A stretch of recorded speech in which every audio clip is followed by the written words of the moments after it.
So my name is Simon Jukes, I'm Sea-Regs Trading, and what we're looking at, there's one thing that's going to be key amongst every type of green energy, and that is going to be the human element, and have we got enough to service it? So my talk's about attracting new talent pools and identifying transferable skills. And my background comes from 40 years at sea and about 35 years involved in maritime training. I run a training centre that's based in Plymouth. We're in Turnchapel in Plymouth, which is an ex-Marines base, which is now becoming the centre for USV, manned surface vessels or uncrewed surface vessel operation in and around the UK. So we get quite a lot of involvement in there. We're recognised by all of the normal maritime training bodies. We're an apprenticeship provider. We've got about 60 apprenticeship people on apprenticeships, and we've got about 2,500 people who are going through the courses a year. We do lots of different types of training, both afloat and ashore. So we've got different types of small commercial vessels, and I suppose our bag, I suppose, is the sub 500 ton market. So I suppose it's the supply vessels, and I think we need to keep remembering that for every large vessel that comes into a port, it probably takes about 4, 5 or 6 to service them, with dropping people off, dropping pilots off, line handling, tugs to put them alongside, tugs to take them off, and a pilot vessel to take them off. That's not including bunkering, fueling, and the ports and the stevedores who are tying them up and making sure they're ready and fit for sea. So we do practical training, and we do theoretical training as well in the normal sort of maritime navigation, firefighting. Who will be training? I suppose skippers, mates, masters, crews, engineers. That's basically where we're focused.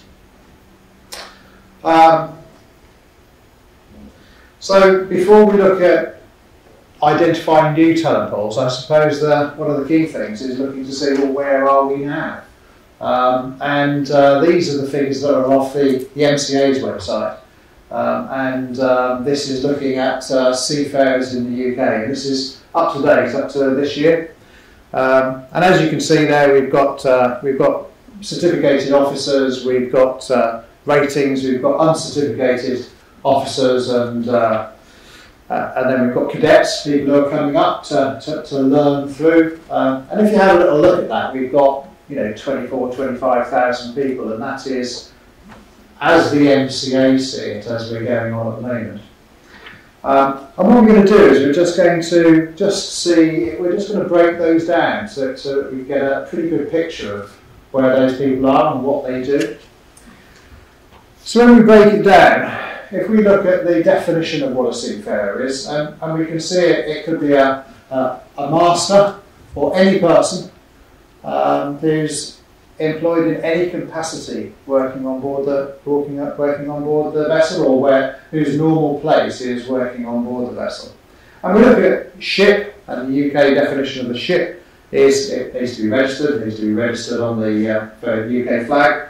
And then we're looking at all the different types. So what are we looking at? We're looking at large vessels, we're looking at small vessels, we're looking at fishing vessels. So we're looking at everything from many thousands of ton right down to smaller vessels as well, our sort of 10, 15 metre sort of vessels. So let's delve into these numbers a little bit more. So when we actually delve into some of these numbers, we'll see that when we look at those certified officers, when we actually start looking into it, we've got, well, those sorts of figures. So on the deck, we've got about 6,500, and in engineering, 4,400. So of those 10,000 certificated deck officers, 6,000 of them are deck. And what does that mean? Well, that's between the masters of the vessel, the skippers, and it's also the officer of the watches. Okay, so it's not all of the people driving the vessels, it's those driving and the watchkeepers as well. And you'll see that there's a healthy amount of engineers in that 10,000 as well.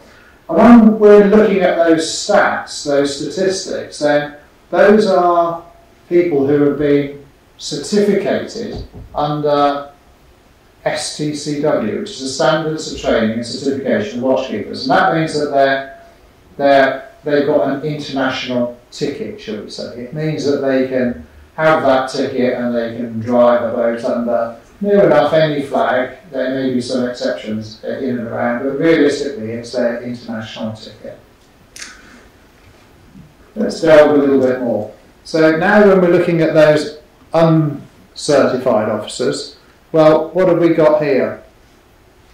Well, the uncertified officers, they're made up of hotel, catering, technical. So when I was thinking of that, I was looking at those figures, it wasn't where I was sort of putting those uncertified officers.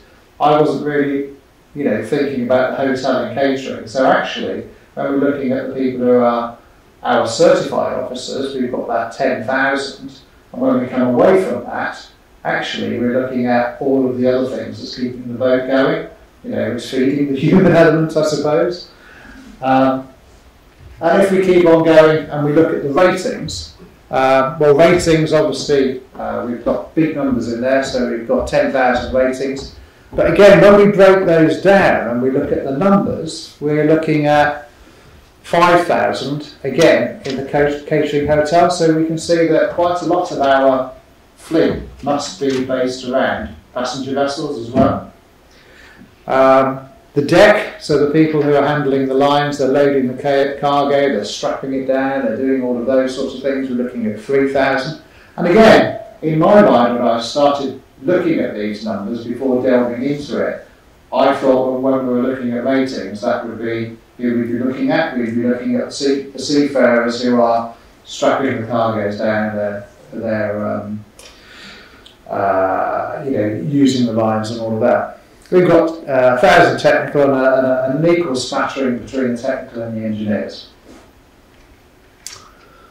And then when we look at the UK fleet, well,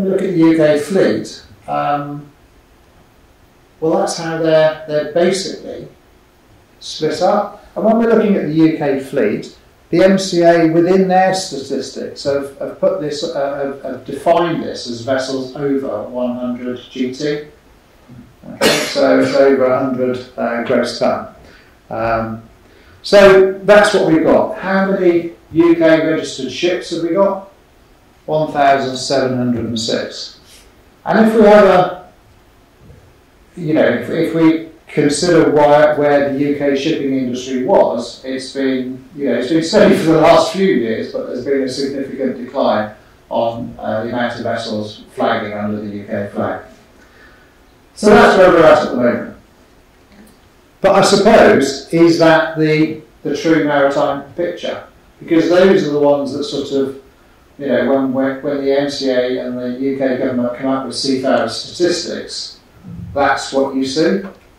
Well, let's have a little look at some of the other sort of areas. Fishing. Well, if we look at fishing, the number of fishing vessels, we're looking at over 4,000. So we've got over twice the amount of fishing vessels that we have larger commercial vessels. And when we're looking at the fishers who are operating those, we've got somewhere between 6,000 and 8,000. It depends on whose statistics that you look for, whether it's the MMO, the Marine Maritime Marine Management Organisation, or whether it's Seafish. And about 80%, because of the licensing and the different sizes of vessels, because a lot of those vessels are relatively small, as you can see up there. There's a large degree of the vessels that are under 10 metres. About 80% of those skippers hold certificates of competence, which are not included in the MCA's certificates that we looked at previously. So that's the fishing industry. When we look at other industries, we've got small commercial vessels. So when we're looking at small commercial vessels, these are vessels that are, I suppose, the support vessels. These are the ones which are operating in and around ports. They could be operating in and around the port, or they could be operating, well, anywhere in the world, because they can. Some of them can go globally. Some of them can only operate up to within a harbour. Some of them can operate up to sort of 3 miles offshore. There's all different levels in there. But when we look at the numbers there, you can see that we're up to 5,000, 5,500 small commercial vessels.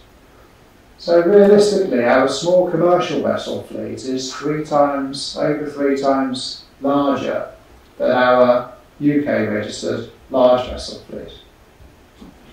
And it's been like that for some time.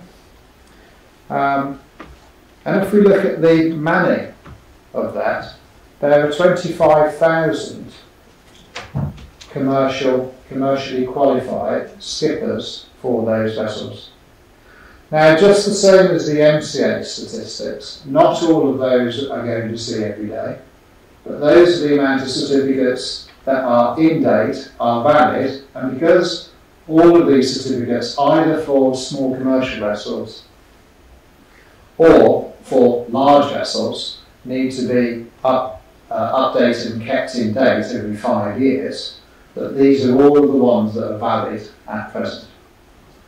So when we look at our 10,000 masters that we've got for large vessels, or sorry, 6,000 masters that we've got for large vessels, actually we've got 25,000 for small commercial vessels.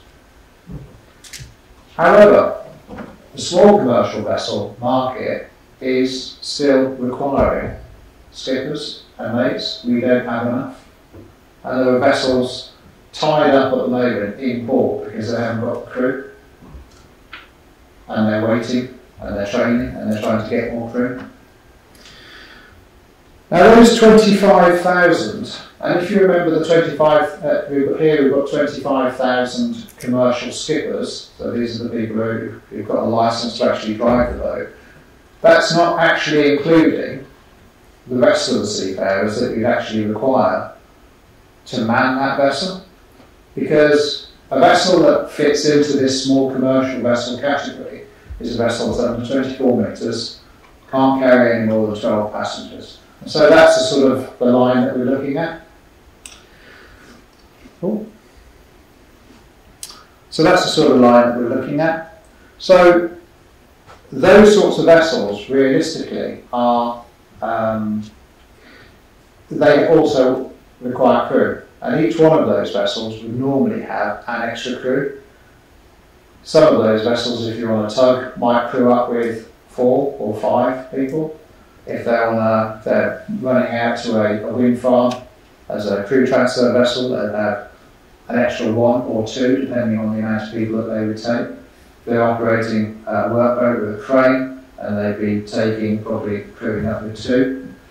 So, you know, when we're actually looking at those numbers, these numbers are just not in existence realistically, but we're well up to the 50, 60, 70,000 without actually trying that much. So when we see the MCA and the UK flags fleet and the statistics that come out each year with how big is the UK fleet, what we don't see is this. And I must admit, you know, it's something that I've thought about for many years but never actually really looked into. I've had it in the back of my mind, giving the various talks and looking at various sectors. But really, it was only in preparation for this that I looked into it, and it's quite startling. Because the big ships that we all hang on about, actually it's about 14% of the UK fleet, and everything else is by far larger.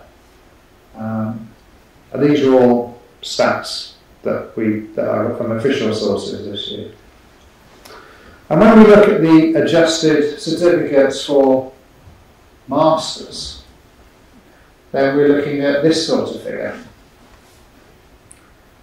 So small commercial vessels and the masters of those, the skippers of those, we're looking at, they represent 70%, and yet they're pretty much unheard voice, and they're an untapped resource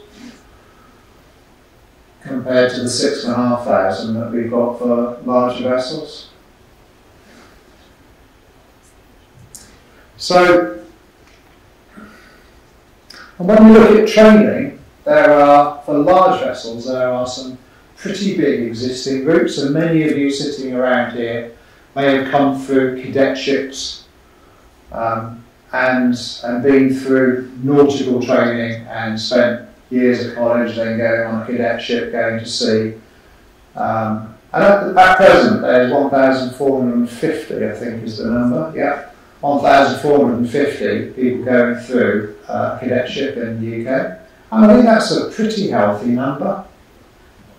But bear in mind that that 1,450 is there to fill 6,500 spaces.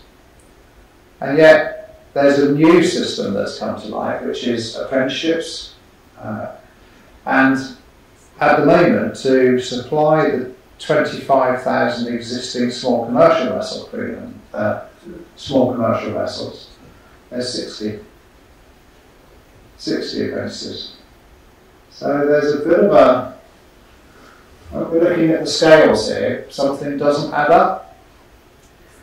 Now the push towards wind, wave, tide, solar, floating or in the seabed offshore, what does it mean? It means that we've got, they're going to need to be built, they're going to need to be transported, they're going to need to be loaded, they're going to need to be installed, they're going to need to be maintained, they're going to need to be decommissioned at some point. And it's all, a lot of that work would all be done on small vessels. And at the moment, there's a bit of a shortfall.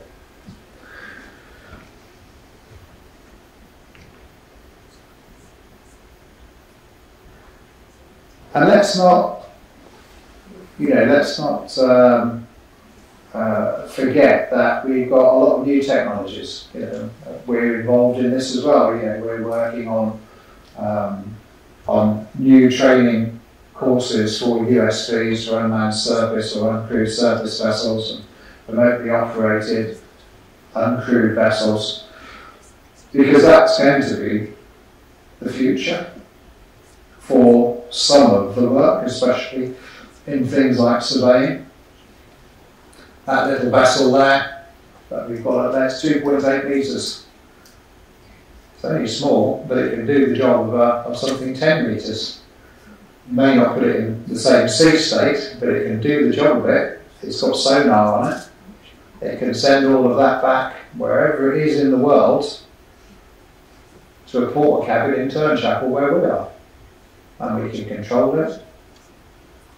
Okay, so that's what we're looking at. Obviously, and you can also get them to, put other things, ROVs in the water. That's happening already on site.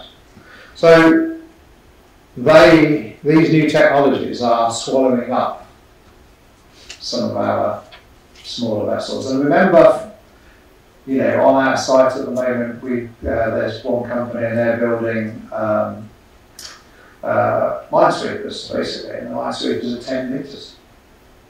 How big is a minesweeper normally? And what a great use for a USV. Why send somebody out there looking for mines when you can send something, to look for mines and to put something over the back to look for mines, when you can be in the comfort with your chocolate digestives in a porter cabin in the middle of the country.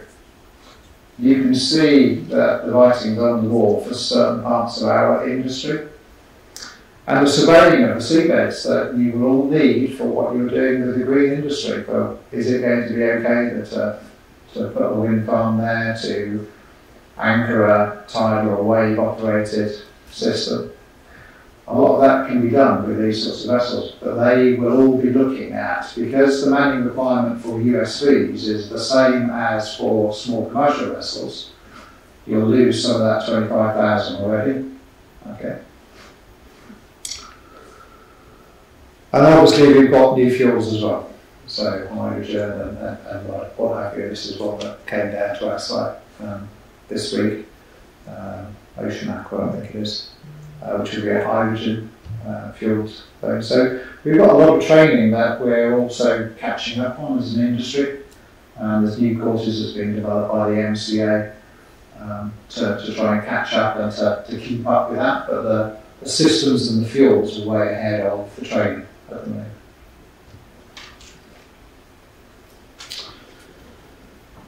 So where do we go from there? Well, there are ways that we can train people. Not many people know about them. You can see that at the moment in the small commercial vessel world there are 60 apprentices in the whole of the UK doing it. And yet it's a completely funded route by government. So what we need to do is we need to try and ensure that we get employers looking at some of these routes to be able to train and retrain people. That's basically, the figures that you can see up there are the funding that's there for training new people coming into the industry. And not only new people, but existing. If there are people who have got existing qualifications but they don't fulfil all the requirements, they may also be eligible to get not all of the apprenticeship, but they'd be able to do a small amount of the apprenticeship, okay, to upskill. So apprenticeships can be used for upskilling, and they can also be used for training from scratch. So if you've got new people coming in, they can be used for that, or they can be used for retraining existing employees. We had one port authority that had some divers, and they were getting a little bit long in the tooth for going under the water on a very cold Thames, so they decided to become skippers of a vessel, and so they went on it. They were in their 40s. There's no age limit to apprenticeships. We've got apprentices who are 16, and we've also got them who are 56. So there's no age limit to any of these. And all of that funding is available to any company. Basically, an apprentice needs to be employed. That's what they need to do. They need to be employed by a company. Their company will pay them. There are different rates for apprentices. And all of the training would get paid for by government. And there's even other grants that are available where the company would get somewhere between £3,000 and £5,000 to help towards their accommodation and their travel down for the apprentices. So there's very little to stop that happening, really. And just picking one of those sorts of apprenticeships out, this just gives a little bit more detail. And you can see that for small commercial vessel, which would be basically getting somebody up so that they can skip up or be a crew member, a mate or a skipper of a small commercial vessel. There's £22,000 of the funding there. The entry level is very simple. It takes about 2 years, can take anywhere between 13 months and 2 years. That's the time frame. And they tend to do blocks of training because that's how the companies tend to work. They prefer it that way usually. So instead of doing day release, it's not really accurate for boats offshore. So they tend to come down, do a week or so, and then get back into industry and then work through a training record book to actually put their theory or the practical elements that we've been teaching into practice. And what sort of stuff do they, what do they get along the way? And what does it cost the employer? Well, for a large company, there's no contribution. The employer doesn't need to put any contribution. For smaller companies, there's usually a contribution of somewhere between £400 to £1,200 over that 2 years, usually taken monthly. If you're a thing called a non-levy payer, okay, so if you're a small company, it'll cost you about £400. But remember that you get £3,000 or £5,000 back anyway from another grant that assists you. So in a way, that doesn't even come into it. And the small vessel market or the small vessel manning is all to do with, well, realistically, like driving any vessel, it all comes down to experience and time of the person. But realistically, from an employment point of view, it comes down to the tickets that they've got. And on those apprenticeships, they get everything. It's gold-plated. And I've worked with the Institute for Apprenticeships and Technical Education over the last 5 years, putting a lot of these apprenticeships together. And I think it's now Skills England.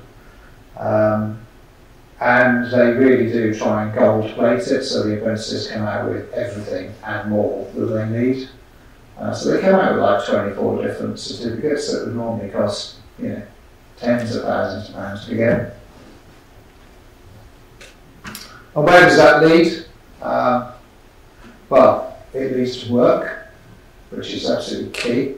Now remember that the apprentice is always employed anyway throughout their career or throughout their apprenticeship. So they've got work. But we're now finding that a lot of employers are having an apprentice for a couple of years and then opening them up into industry as well, which is quite a new thing, but they're doing it because they want to see new people coming into industry. And they can see that there's an issue. We have a lot of boards who will take on 5 apprentices and they'll probably keep 2. But as soon as those other 3 come out, they'll just get swallowed up within the industry very quickly because they're being trained, they've got the certificates, they've got everything that they need. They do really well. I mean, we've been very lucky. We've won, or not us, but the apprentices have won some good awards over the last few years. And all I can say to that one is that the boys have really got to up their game, because our last 3 winners have all been girls. So girls are rocking this at the moment. They're really on it. And who did we have? We had Scarlett at the top, so she was Port London Authority. We had Clements, she started off with one company, and then through COVID she ended up going to another one. We resourced another employer, she ended up at the Port London as well. And then we've got Emma down the bottom, and she is with the Catwater Harbour Commission in Plymouth. So all of these have been harbour commissioners and harbour authorities. So in summary, those are the numbers. It's quite interesting reading, really, I think, to try and get our picture a little bit more clear. And considerations going on to that. Well, if we're looking at talent pools, well, remember a small vessel. If you're looking at employing somebody and you're thinking, I need a big ship person, but it's more of a land-based role, or I'm looking at a small commercial vessel, and you keep looking for larger vessel skippers to do that smaller vessel, you're probably not going to find them because there aren't that many. If you think that there's 6,500 anyway with those sorts of tickets, where you've got 25,000 of the smaller commercial vessels, you may. But I suppose, when you're looking at talent pools, look outside the box, because our industry is maybe not what you think it is. So the numbers are not where you think they are. And even if you look at the UK stats, you have to look very hard to actually get truer stats. When we're looking at transferable skills, then again, look across the industry, because you've got fishing sector. People coming off fishing boats, are they using lifting gear, are they using cranes and all that? Yeah, that's their bread and butter. So maybe somebody who's working on a big ship, well, if they're available, great, but actually somebody who's working on a small ship will be doing it a lot more often. So there are some big transferable skills there. And remember, if you're a master of a small vessel, you're probably the master, you're possibly the engineer, you're the tea maker and the cleaner all at once. So there are quite a lot of transferable skills. And the existing maritime sector, well, I suppose the other thing for that is the focus actually in the right place at the moment with it? Because when we look at 70% of our maritime sector being in a slightly different area, which isn't really talked about, I think maybe we need to consider exactly where our talent pools are. That's it. Thank you very much. Thank you so much.